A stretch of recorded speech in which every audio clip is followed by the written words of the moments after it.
Olá, bem-vindos a mais um De Frente com o Touro, programa de entrevistas da Jovem Pan que conversa com pessoas proeminentes do mercado. E hoje a gente vai conversar sobre agronegócio, que respondeu por quase 27,5% do PIB brasileiro em 2021. É a maior fatia da economia brasileira desde 2004. E esse setor deve ganhar ainda mais importância e relevância nesse ano de 2022 por conta da alta do preço das commodities agrícolas. Não é à toa que o agronegócio está ganhando terreno também no mercado financeiro, com várias companhias abrindo capital na bolsa, o que fez a B3 lançar em maio um índice só para empresas do setor, com 32 ações.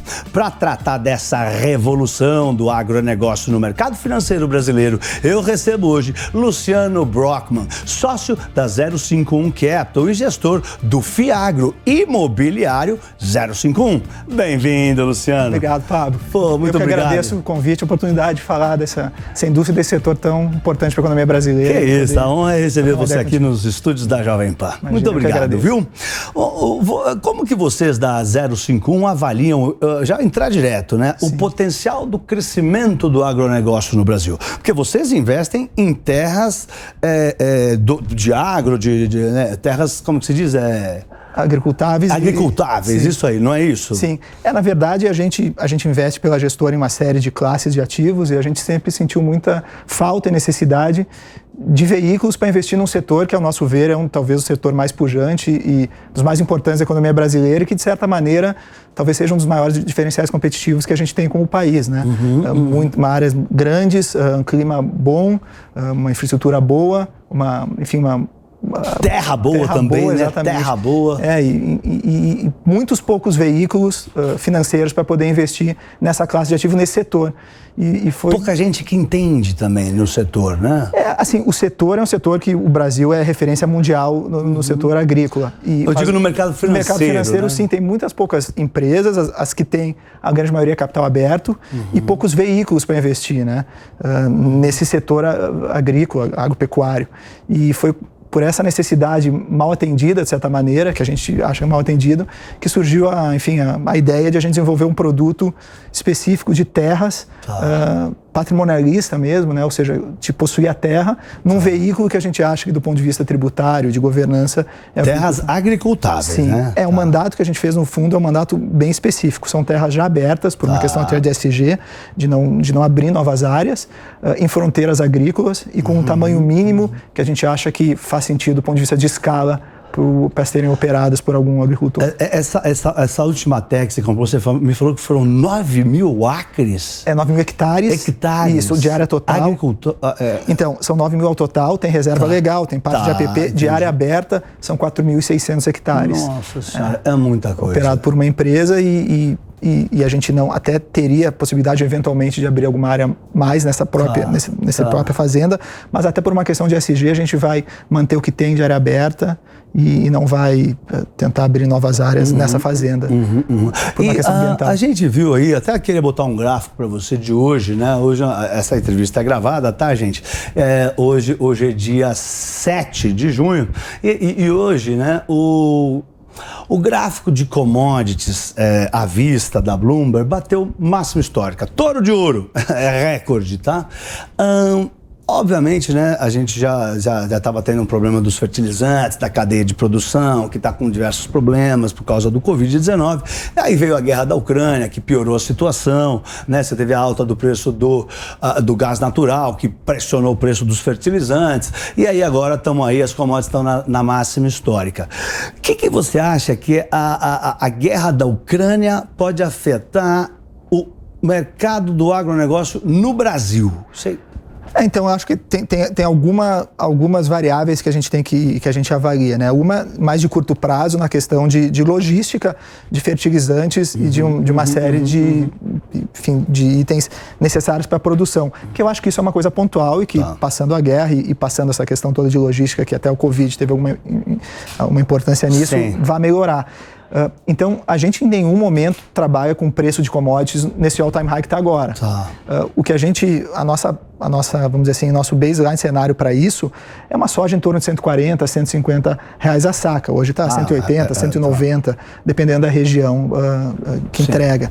Então, a gente acha que está um mercado muito aquecido por uma série de fatores pontuais e que devem, no médio prazo, voltar a um nível mais razoável. Inclusive, pegar as empresas de capital aberto, a CLC e algumas outras, eles não trabalham com um cenário de médio e longo prazo de soja e commodities a esse preço que está agora. Né?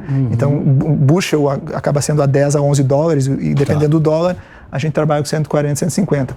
Isso no curto, médio prazo.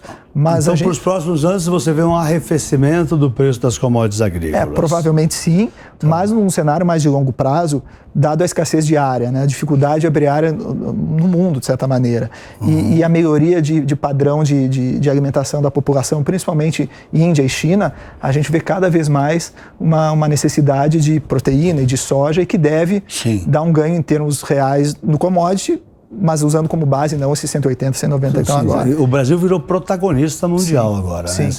né? O Brasil tem um solo muito bom, em algumas regiões tem 2 safras, do ponto de vista técnico... Isso veio para ficar? O Brasil ser protagonista? Porque o Brasil sempre teve terra, tudo, né? Mas não era o protagonista. Agora se fala muito de Brasil mundo afora. Porque eu acho que a gente tem um potencial de área e de tecnologia muito avançado. Talvez a gente não seja o maior, mas sem dúvida nenhuma, um protagonista mundial a gente já é hoje, e isso tende a continuar. E acho que isso, sem dúvida nenhuma, veio para ficar.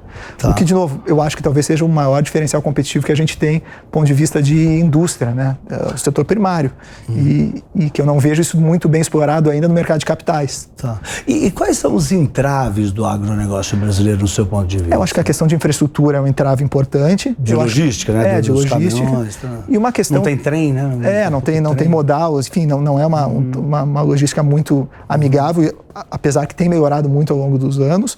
E eu acho que tem uma questão política que acaba também, tem uma instabilidade política de médio e longo prazo que acaba também gerando uma certa insegurança. Eu sinto isso até do ponto de vista de investidores do fundo, né? Muitas vezes questionam, e o cenário político, e MST, será que volta? Que segurança que o produtor tem? E isso é um ponto que eu acho que é um ponto importante também, junto com a infraestrutura. Esse fundo, né, que é o FIAGRO 051, ele pode ser enxergado como uma ferramenta de financiamento para esse tipo de coisa, ou não? É só focado no agro? Não, como financiamento não, porque na verdade como a gente compra a área, não é um fundo de crédito, nem um fundo que eu financio a cadeia do agro. E sim um fundo. Mas você também não vai investir nisso, não, né? Esse fundo é muito focado. Qual é a lógica que a gente desenhou no fundo? Ao invés do cotista poder investir somente num galpão logístico, ou num shopping, ou numa laje comercial, num fundo imobiliário, por que não ele ter acesso à terra? Que no longo prazo tende a ter uma valorização real, provavelmente maior do que o imóvel urbano, uma segurança que eu acho que é no mínimo igual, se não melhor, e não tinha nenhum veículo até então para isso. Esse é o primeiro fundo agro de terras, tentando replicar o modelo um pouco do fundo imobiliário tradicional urbano. E esse modelo você trouxe dos Estados Unidos? Sim, nos Estados Unidos já tem. E eu acho que no longo prazo tende também a segmentar como o fundo imobiliário foi segmentar. Então, assim, esse é um fundo de terras que são arrendadas para agricultura, soja, eventualmente algodão. Eu imagino que ao longo do tempo vai surgir fundos de reflorestamento, fundos de pecuária, fundos imobiliários, de abrir áreas, enfim, segmentar um pouco essa indústria que até então hoje não é segmentada porque tem muito pouco produto ainda no mercado, né? A gente foi junto lá hoje, né? Aliás, né? Para você que está em casa saber, hoje foi o lançamento, né? A listagem do fundo dele lá na B3. Bota a foto aqui da gente lá em frente à Bolsa. Essa foto é em frente à Bolsa, em frente à B3. Olha eu lá no fundo, o Júlio ali, João ali, você aqui, a turma toda aí, né? Mas a gente listou, a gente já fala do fundo que a gente listou lá na Bolsa, que vocês listaram, que eu fui junto com você para prestigiar, mas a participação do agronegócio na Bolsa ainda é muito pequena, né? Esse fundo, ele vem mostrar que o agronegócio está entrando, tá? A gente já vai falar ali também do índice do agro. Você acha que o caminho é a mudança, que vai crescer o agronegócio na B3? Sem dúvida nenhuma. Eu acho que assim, o mercado de capitais dando acesso a essa indústria e criando produtos faz todo sentido, porque ele representa praticamente 1/3 do PIB do Brasil. E isso não está refletido nem no índice e nem no volume de papéis negociados e nem no tipo de produtos que tem, né, na Bolsa. Isso. Então, eu acho que faz todo sentido e deve convergir para realmente o setor, o agronegócio no Brasil, ter mais visibilidade, mais produtos no mercado financeiro, que ainda é muito incipiente, ao meu ver, né? Não, sem dúvida nenhuma. Até as bolsas são vistas como um termômetro da economia e a brasileira não reflete, né, a economia brasileira. Tem um índice que chama Índice Warren Buffett, que é para você saber se as ações estão caras ou baratas. Lá nos Estados Unidos, basicamente você divide o valor de todas as empresas listadas, somados, né, pelo PIB do país. Aqui no Brasil não dá para fazer isso. Fica bem...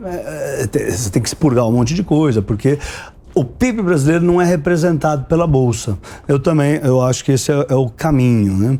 E isso também ajuda as empresas, ajuda o setor todo num geral. E de certa maneira, acho que esse movimento que a Bolsa, que a B3 tem feito, fez o índice, agro já é um começo. Como é que chama? É IAGRO? Eu chamo de IAGRO. E que, de novo, também não reflete exatamente a indústria, mas já é um começo, né? E a própria indústria de Fiagro, que é uma indústria nova também, né? Eu acho que, de certa maneira, está mostrando o apetite por essa classe, essa subclasse, vamos dizer assim, de ativo de setor agropecuário. Você falou muito bem, né, que é nova essa classe. Realmente a CVM acabou de aprovar, faz muito pouco tempo. O que são os FIAGROS, Luciano? Explica para quem está em casa ali, que é investidor de bolsa, porque o nosso público aqui é investidor de bolsa. O que é um FIAGRO e por que uma pessoa que está em casa deveria investir num FIAGRO? O que eles têm que olhar nos FIAGROS? Conta um pouco de FIAGRO para quem está em casa. O FIAGRO é uma nova classe de fundo que foi lançada talvez há um ano atrás, um ano alguma coisa, e dentro do FIAGRO tem várias categorias de FIAGRO. Então, assim, a grande maioria, se não todos eles que são listados hoje na Bolsa, são a grande maioria de crédito, e alguns com sale leaseback, ou seja, o gestor dá um crédito para o fazendeiro e pega a área em garantia. Ou simplesmente é um crédito. Não, é quase que um fundo de debêntures isento com produtos agrícolas dentro. Então, praticamente todos que tem no mercado listado hoje são assim. E o risco é um risco de crédito. Esse nosso produto, que é o primeiro, é um fundo de terras. Então, seria muito mais parecido com um fundo imobiliário tradicional de imóveis. Eu acho que é importante para o investidor diversificar, e seja de crédito ou seja de terras, é uma outra classe que é muito descorrelacionada da grande maioria das classes de ativos que tem, e que numa carteira me parece fazer todo sentido ter essa diversificação. Se é 2%, se é 5%, se é 15% ou 20%, aí depende muito do perfil do investidor. Mas estar exposto a essa classe de ativo me parece que faz todo sentido, até porque é o grande diferencial do Brasil. E por estar descorrelacionado na maioria dos ativos e por ser, em sua grande maioria, dolarizado,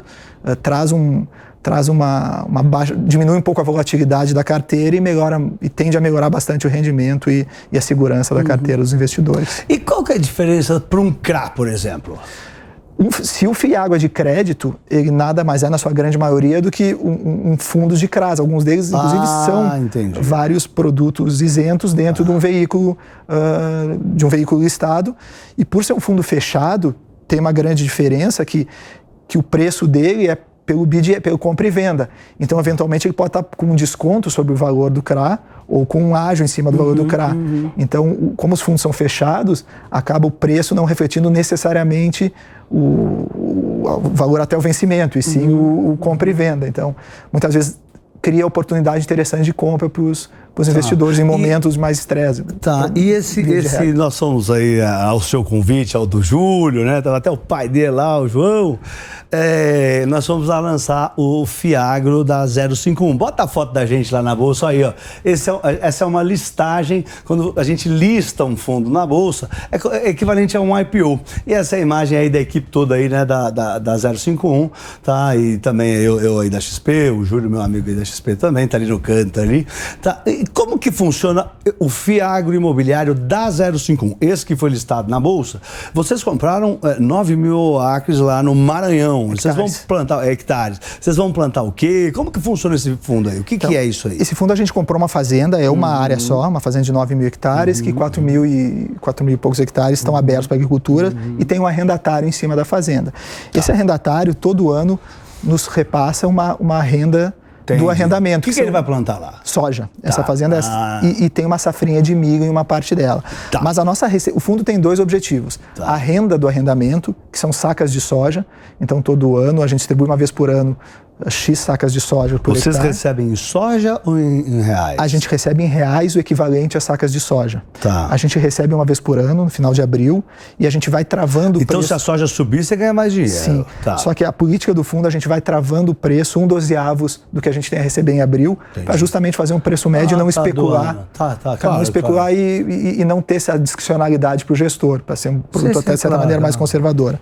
Então, o fundo tem 2 objetivos. O primeiro objetivo é a renda do arrendamento, que é uma renda de soja. Então, tem 2 variáveis, o preço de soja e o dólar, né? Porque a composição do preço de soja no Brasil é commodity Chicago vezes dólar, praticamente. Sim. E a valorização da área. Eu fui a Chicago agora, muito bonito lá. Não conhecia lá. Tanto a CME, a CBOT, né? Chicago Board of Trade, a Chicago Mercantile Exchange. Sim, lá é referência mundial. Incrível mesmo, incrível.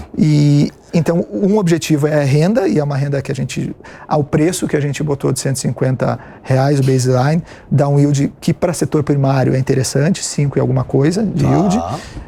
E a valorização da área, da terra, né? A ideia do fundo é, em algum momento, eventualmente, a gente vender a fazenda ou não.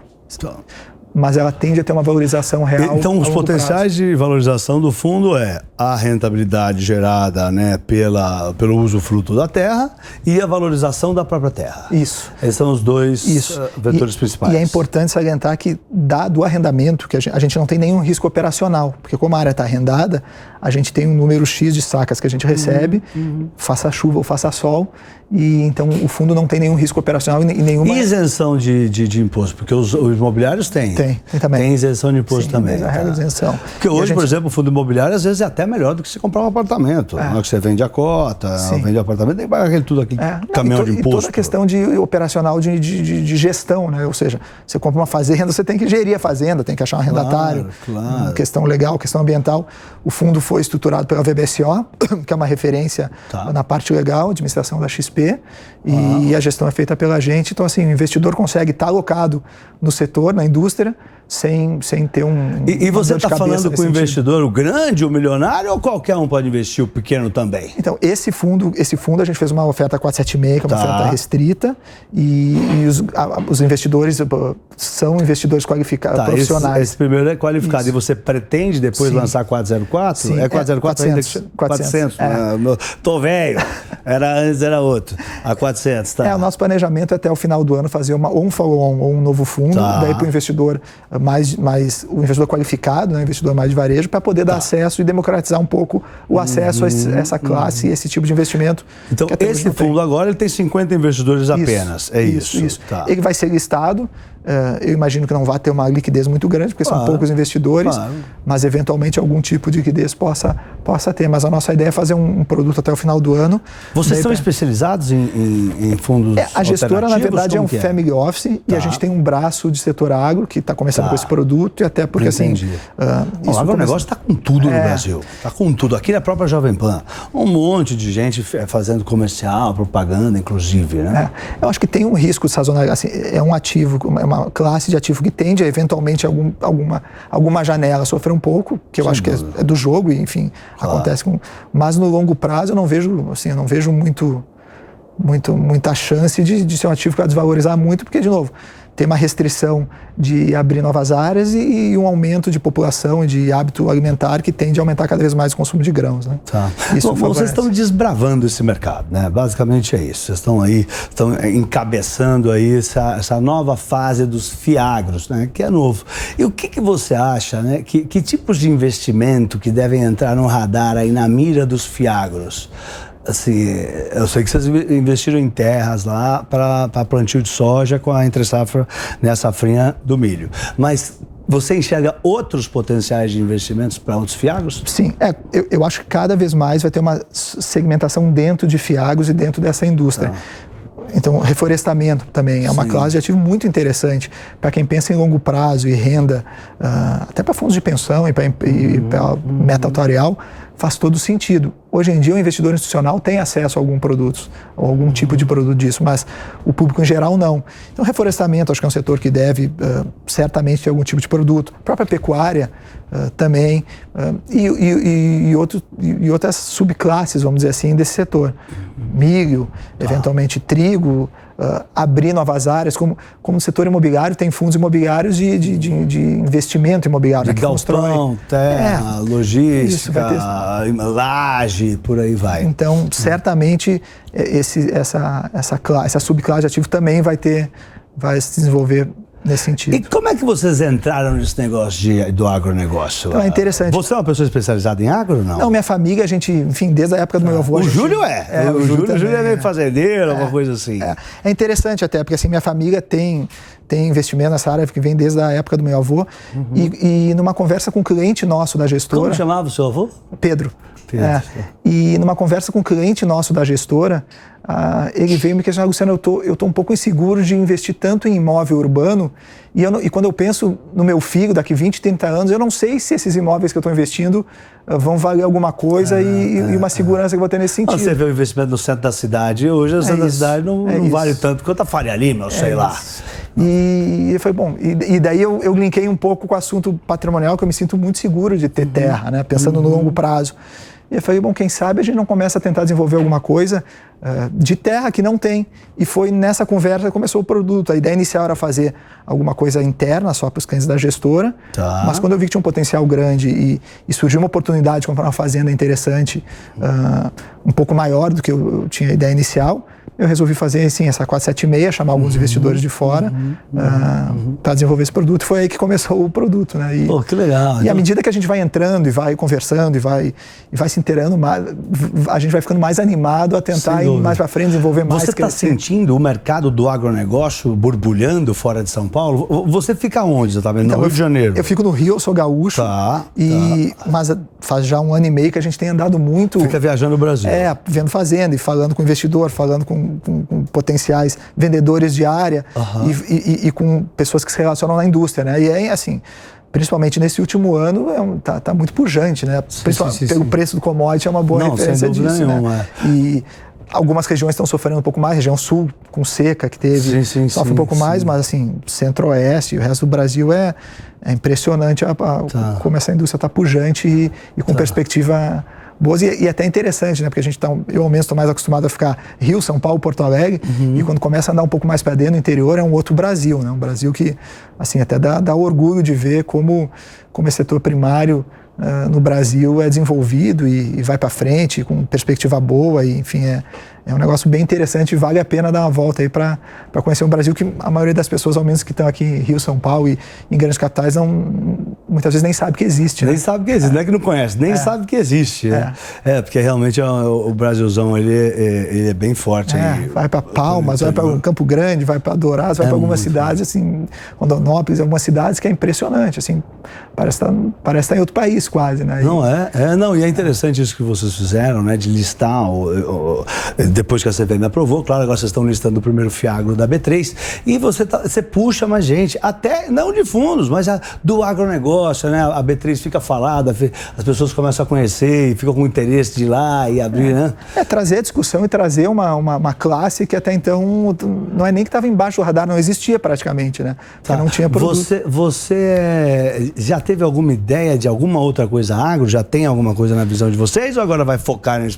A gente a princípio vai focar agora esse ano para tentar fazer um novo fundo nos mesmos moldes desses, mas para um público qualificado, ou seja, para tentar pegar um público de um pouco mais de varejo e não só investidor institucional e profissional.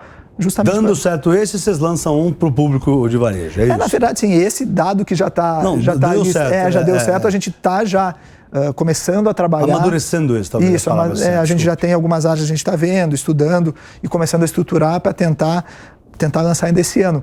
Tem uma questão que muitas vezes me perguntam, mas você vai lançar final do ano, tem a eleição, e como é que você vai se relacionar com isso? Eu falo, a eleição para mim não importa nesse sentido, né? Porque é um produto que transcende um pouco uma questão de quem vai ganhar a eleição. Claro que pode ser um pouquinho melhor, um pouquinho pior, mas eu acho que esse diferencial competitivo que o Brasil tem não vai sair, independente de quem ganhe, e pontualmente pode ter algum problema, mas certamente não é alguma coisa a ponto de impactar um produto desse no longo prazo. Né? Não, sem dúvida nenhuma. Ele está na bolsa, tem todo um arcabouço jurídico em volta, né? O negócio já fica mais complicado. Se alguém quiser fazer alguma coisa, vai fazer longe.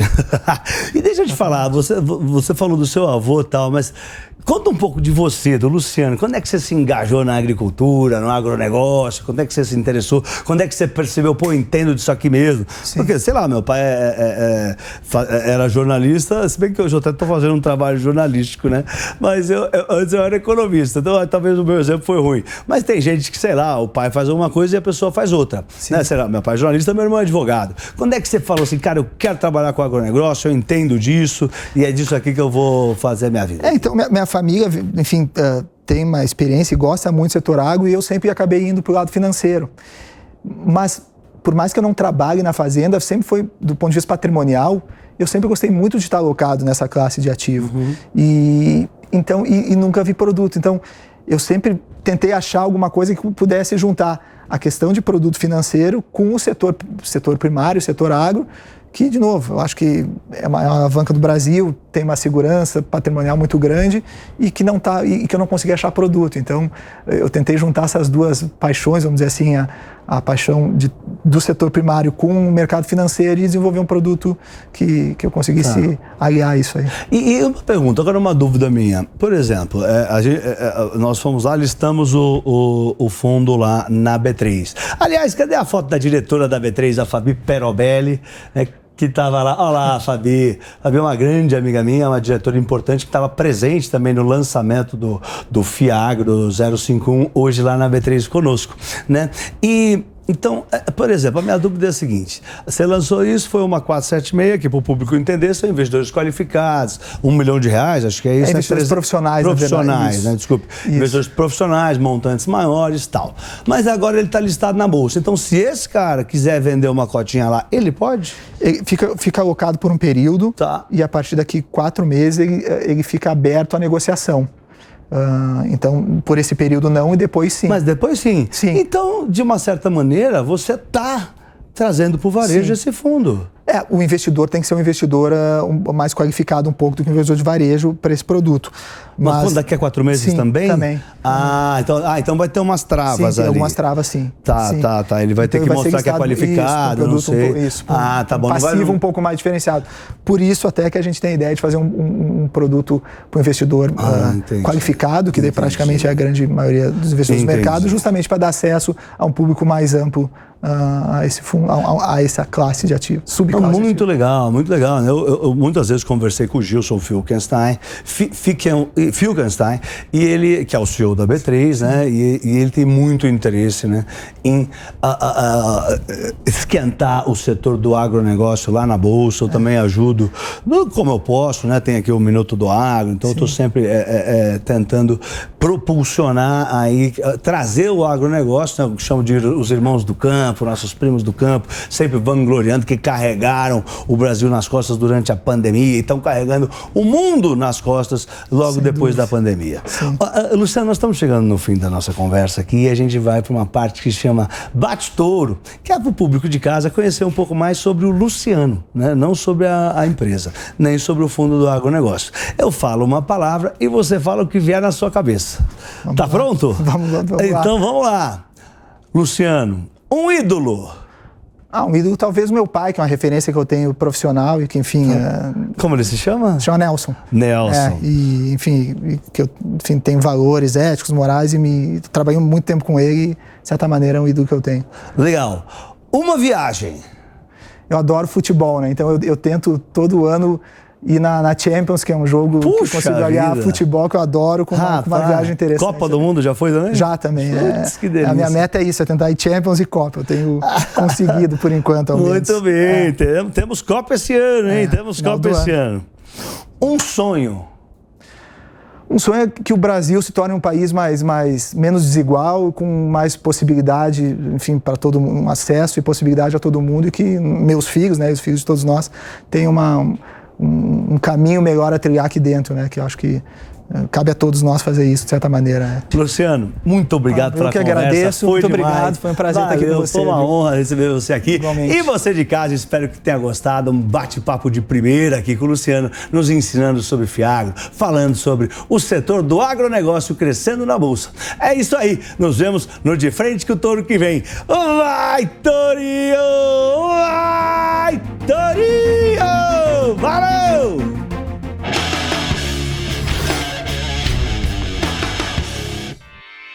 Realização Jovem Pan News.